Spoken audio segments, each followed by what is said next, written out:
New at 6, groups in our community are waiting for funding to help them serve more people experiencing homelessness. For some, it's the second time they're waiting for this funding. We're ready to get moving forward on some solutions for people that desperately need it in our city. KSHB 41's Rachel Henderson shares the voice of a man who knows the difficulties of homelessness and those who are ready to help. You can see homelessness with your own eyes, but only the unhoused can feel its effects. They've given up. They've tried for so long to get help, and there's no help. There's just repetitive cycle after cycle after cycle. Roy Trout knows about the cycle of being unhoused. The process of establishing city services seems repetitive too.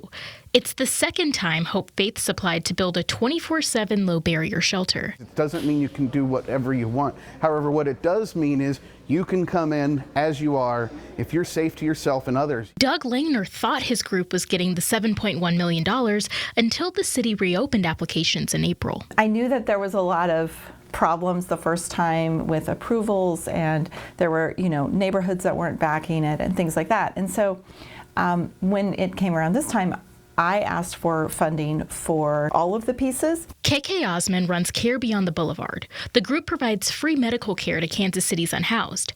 Tuesday, a committee will vote to send an ordinance to full council. It would let Hope Faith build the shelter and Care Beyond the Boulevard provide supportive services. I do know that the city has got to get these funds contracted or they're going to lose the money. That can't happen. Homelessness in the metro is far from the number you'd see on the West Coast. But per capita, Kansas City's rate of chronic homelessness ranks first nationwide. I've been homeless for over 3 decades.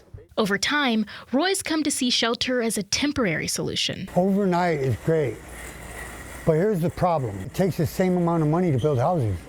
Permanent, subsidized, structured housing. Langner agrees, but says showing up Tuesday is a start to breaking the cycle. If they don't want to be out here, then they should have the opportunity to not be out here. Rachel Henderson, KSHB 41 News.